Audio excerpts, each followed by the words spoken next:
My name is Paisley Turner. I'm 32 years old, and the moment that changed my entire life happened at my own birthday party. The room was warm that night, soft lights glowing, my friends laughing and chatting like at any normal gathering. The people there understood me more than my own family ever had. I remember holding a glass, smiling, trying to enjoy a rare evening that actually felt like it was mine. Until my father stood up. No warning, no permission. He just rose. Like he had always been the center of everything. The room slowly fell silent. He looked around, then straight at me. "It's time to tell the truth," he said.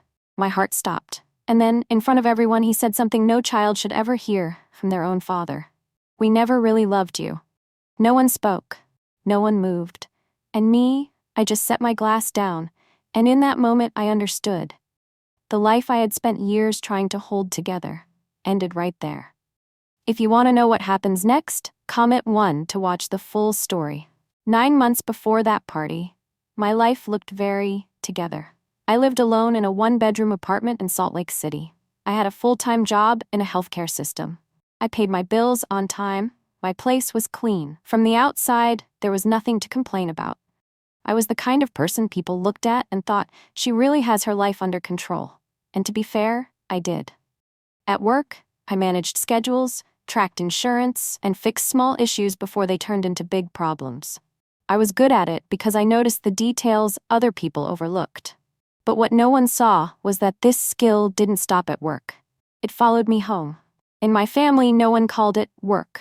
They called it my responsibility. My father believed everything should run smoothly around him. My mother smoothed things over, turning requests into expectations. And my younger brother lived like someone would always be there to clean up his mess. That someone was always me. It started with small things. A quick 10-minute call, an email that needed checking, a stop at the pharmacy on my way home. Nothing too big, but it added up. Piece by piece, until one day I realized I wasn't just living my own life. I was holding theirs together, keeping it from falling apart. I can't remember a single time my family truly asked, "Are you okay?" But I remember very clearly how many times they called when something went wrong. My dad needed help with insurance paperwork. My mom forgot an appointment. Lucas didn't understand a charge and needed someone to take care of it. They never really asked. They just assumed I would handle it. And I did. Over and over again, until it became part of who I was. Not Paisley, the daughter, the person, but Paisley, the one who fixes everything. A system, a solution. But not someone who was truly seen. And the scariest part is, I got used to it. If you've ever felt like people only remember you when they need something, comment 1. There wasn't a single moment I could point to and say, this is where everything started to go wrong. Because it didn't begin with anything big. It started with small things. Mom forgot to pick up her medication. Can you stop by and grab it? Dad doesn't understand this letter. Can you take a look? Lucas missed a payment deadline. Can you check it for him? Normal questions. Reasonable requests. And me, the one who was always organized, always quicker at figuring things out than everyone else. I did it. Once. Then again. Then it became a habit. No one forced me. No one gave orders. But everything was arranged in a way that made it hard to say no. Because if I didn't do it, things would fall apart. If I didn't do it, someone would get into trouble. And if I didn't do it, I'd be the selfish one. So I kept going. Day after day, I handled paperwork, scheduled appointments, made calls to fix problems that weren't even mine. Those things didn't take over my time all at once. That's what made them dangerous.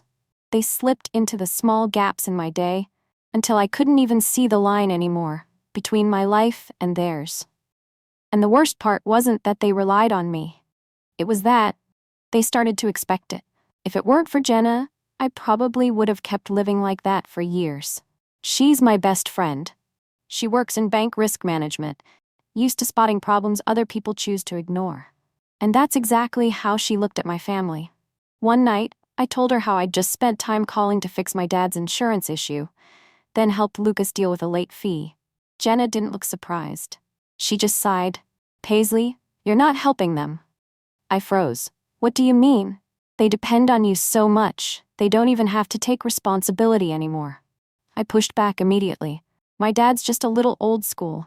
My mom just wants to keep the peace." Lucas will grow up eventually. The same answers, the ones I'd been using for years. Jenna looked at me for a long moment. You call that patience, she said slowly. But really, you're afraid. I went quiet. Afraid that if you stop, everything will fall apart. That sentence stayed with me for a long time. For the first time, I wasn't so sure anymore that I was living a normal life. The turning point didn't happen at home. It happened on a completely ordinary workday. That morning, I had an important meeting, a rare opportunity to be considered for a higher position in operations. Everything was ready. The documents, the reports, the plan I'd spent weeks preparing. The meeting started. The first 10 minutes went smoothly. Then my phone lit up. My mom calling. I ignored it. 2 minutes later, my dad. I ignored that too. Then a message from Lucas. Call now, Mom's in trouble. I stood up, walked out of the meeting, just like I always did. I called back, and the trouble? A paperwork issue at a clinic. No one was hurt, no emergency, just, they needed me to handle it. 18 minutes. That's how long it took. When I walked back into the room, the meeting had moved on without me. A week later, I got the answer. That opportunity went to someone else. Someone who didn't have to leave mid-meeting to fix their family's problems. That night, I sat in my car in silence, no music. And for the first time, I didn't ask myself, what did I do wrong? I asked, what am I giving up to keep living like this? That night I told Jenna everything. I didn't leave out a single detail. The meeting, the calls, the opportunity I lost. She didn't comfort me. She didn't say it'll all work out. She just asked one question. If you stopped doing all of that, what would your life look like? I went quiet, because that question was too big. It wasn't a small adjustment, not just helping a little less. It was an entirely different life. A life where my time belonged to me first. Not to whoever called first. That night, I opened my laptop. For the first time in 2 years, I updated my resume, line by line. My experience, my skills, all the things I'd done well, but never thought to use as a way out. I didn't tell my family, didn't explain anything. I just quietly began. And in that moment, I stopped waiting for them to change. I started changing myself.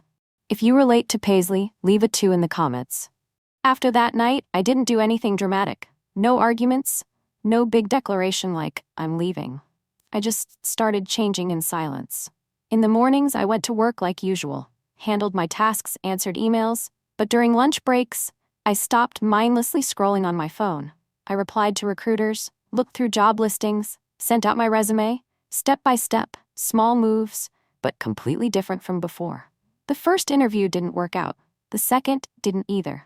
But the third, a company in Fort Collins, called me back. A broader role, better pay, and most importantly, it was the opportunity I'd been looking for years. I got the offer. I read that email 3 times. Then I clicked accept.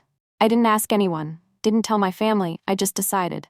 2 days later, I signed a lease for a new apartment. Sitting alone in my kitchen, staring at the screen, I waited for panic to hit, for regret to show up. But it didn't. There was only quiet, a strange kind of calm. Like for the first time in my life, I was building a life that didn't require anyone's permission. After I signed the lease for my new place, my birthday stopped being just another party. It became a milestone, a full stop to my old life. I booked a private room at a restaurant, not big, but warm enough. The guest list was simple, coworkers I trusted, Jenna, a few friends who truly understood me, and my family. Not because I wanted them to control the evening, but this time, I wanted them there as guests, not the center. In the weeks leading up to the party, I barely said anything to them, but they could still sense something was changing. My dad asked who was coming. My mom offered to help decorate and make it nicer. Lucas sent me a link to a bar, like the night was supposed to revolve around him. I turned them down gently. Didn't explain much, didn't argue. I just kept everything mine. Jenna asked me one question. Did you invite them because you still want them there? Or because you need them to witness it? I thought about it for a long time. And in the end, I realized maybe it was both. I got to the restaurant early, checked the tables, the lighting, the seating, every small detail was something I had chosen myself. Not to please anyone. Just to make sure this night belonged to me. Guests started arriving, laughter, easy, light conversations. No one was playing a role, no one was trying to control the atmosphere. It was just a normal dinner, but to me, it felt like a luxury. Then my family arrived. My mom walked in with that familiar smile, the kind she uses when she wants to present well in public. My dad scanned the room, his eyes assessing, like he was checking if he recognized anyone important. Lucas barely paid attention. I introduced them to everyone, and right away, something shifted. No one gave up their seat for my dad. No one steered the conversation toward him. He wasn't the center. For the first time, he was just another person in the room. For the first hour, everything seemed fine, but I started noticing his silence. Not a normal silence, the kind that comes from someone who no longer has control over the space around them. And I knew that silence wasn't going to last. It could have ended there. A normal dinner, a small cake, a few simple wishes. I blew out the candles. People clapped, smiling softly. One of my coworkers raised a glass to me, talking about my dedication, my ability to keep everything running smoothly. That should have been the moment the night closed. But then, my father stood up. No permission, no hesitation, he just rose, like he had every right to. The room slowly went quiet. He said he'd spent the whole evening listening to people describe me as kind, reliable, always there to help others. Then he paused. Maybe it's time to tell the truth. I looked at him, and in that second, I knew something was about to go very wrong. He looked straight at me, his voice calm in a way that felt almost frightening. We never really loved you. No one moved. A server froze by the door. Jenna tightened her grip on her glass. My mother lowered her head. Lucas didn't react at all. And me, I didn't cry, I didn't argue. I just understood one thing with absolute clarity. Every illusion I had held on to for years ended in that moment. I set my napkin down on the table. Not rushed, not shaking, just deliberate. Thank you, I said. No one understood why I would say that. But I did. Because those words didn't break me. They freed me. I picked up my coat and walked out of the room. No one stopped me. No one followed.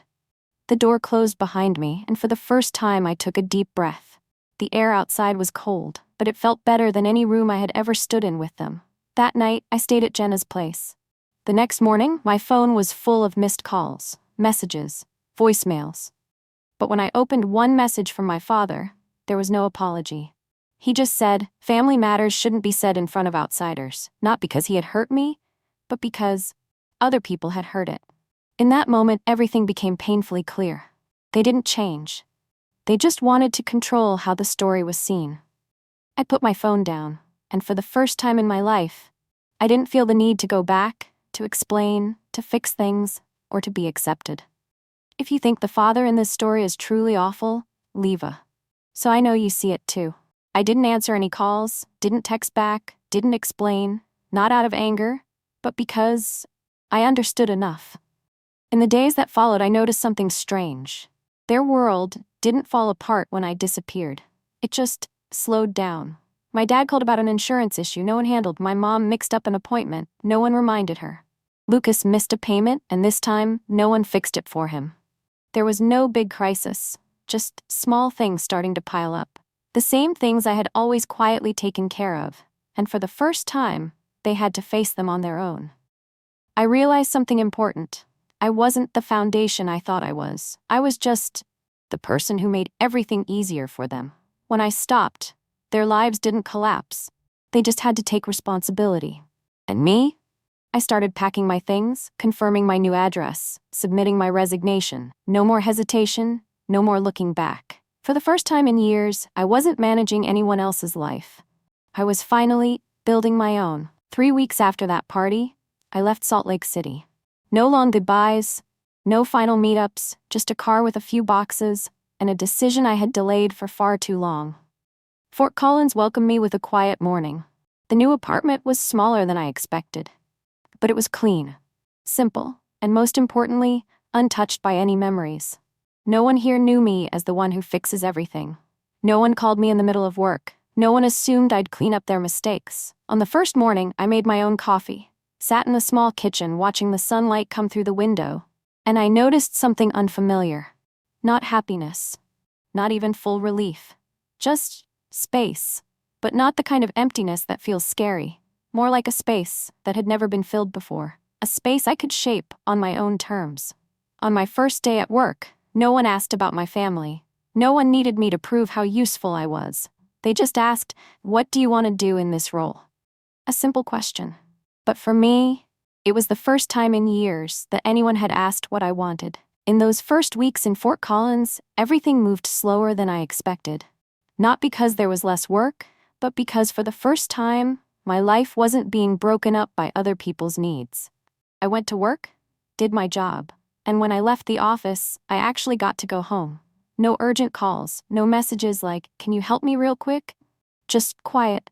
At first, it felt unfamiliar. I kept checking my phone out of habit, like I was waiting for something to go wrong. But then, nothing happened. I started filling my time with things that were mine.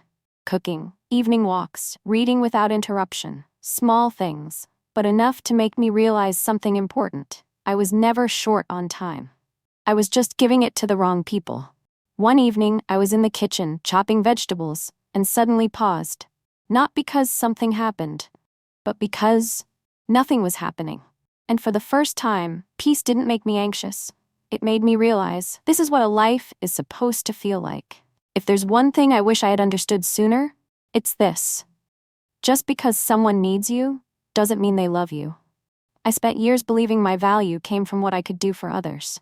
I thought if I was useful enough, patient enough, easygoing enough, then one day they would finally see me.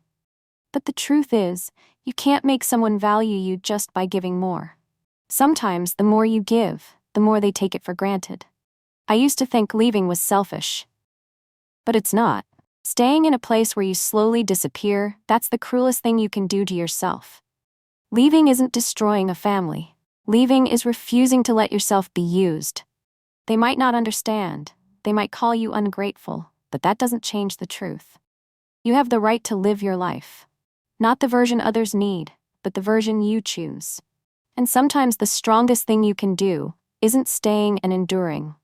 It's walking away and not looking back.